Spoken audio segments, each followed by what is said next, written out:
I think people strongly sense from you this personal relationship with Jesus and Mary. So if somebody said to you, well, what are they like? How would you answer that question? Well, I'll focus on Mary because I think there's been a lot said about Jesus. But to talk about what's Mary like, I'll just tell you how it's related to me. I get choked up when I spend time thinking about her. And when it's almost like that's like kind of like my spidey sense, like my Mary sense is all of a sudden I'll just like get choked up because I've sensed this incredible love from her, this incredible motherly love from her that I can't even put words around. And that's the best way I would describe her, as a motherly love. You know, my daughter, who is not Catholic yet, who was one who was really upset when I became Catholic, and it really hurt her deeply. She didn't understand it. She's she's a worship leader in a Protestant church, and we've been having these really deep conversations about this stuff.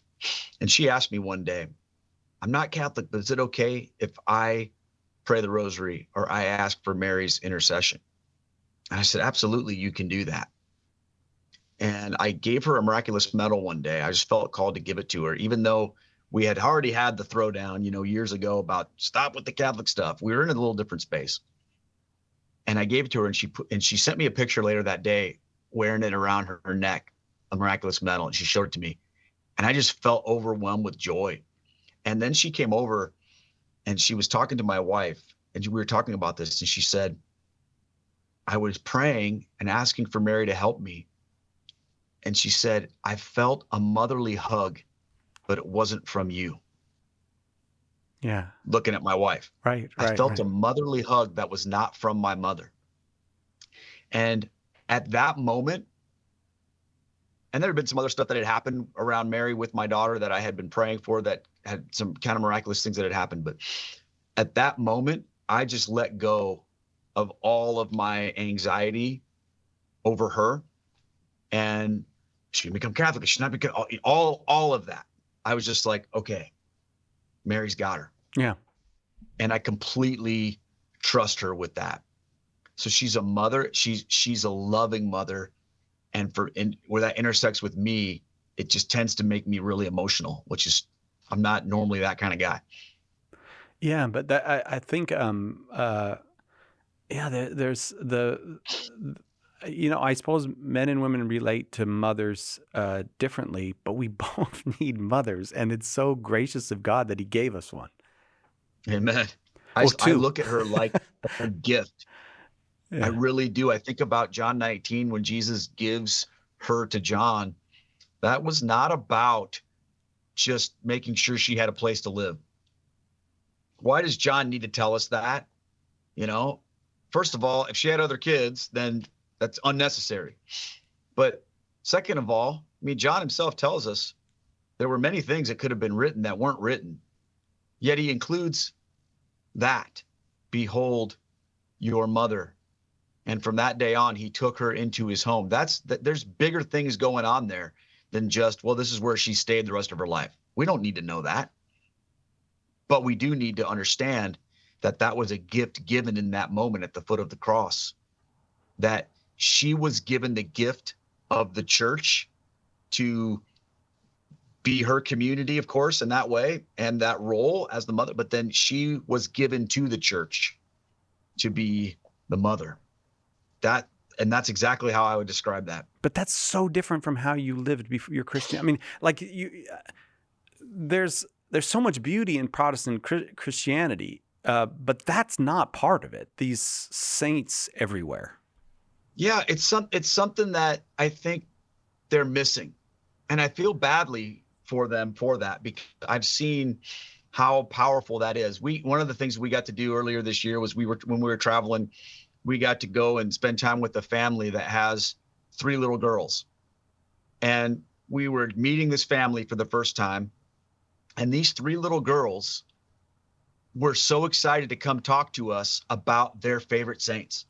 Oh, And they were showing us their pictures of my favorite saint is Saint Cecilia, and my favorite saint is Saint Faustina, and they were showing us drawings of them and beautiful pictures of them. And these little girls were so inspired by these saints, and I'm thinking, this is the greatest thing ever, yeah. and I want to share that with my Protestant friends because I mean I knew who these guys were. I knew who St. Thomas Aquinas was. I knew who Augustine was, but we looked at them sort of through this sterilized lens of, well, they were figures in philosophy or theology, but they weren't really like connected to us. Yeah. But it really impacted me how in the book of Hebrews it talks about this: we are surrounded by this cloud of witnesses, Yeah. and that's been a powerful experience. And of course, the Blessed Virgin Mary, the chief of that, she's changed my life. I mean, and that was part of how I became Catholic, was an experience I had with her that went around all of the stuff I was working through intellectually and went right to my heart. It was an incredible experience. It's funny you talk about those little girls with the women saints. Whenever people, Catholic Church is anti-woman or something, one of the things I love to tell people is, the Catholic Church has more buildings named for women than any other institution on earth. I've never used that. That's a great point.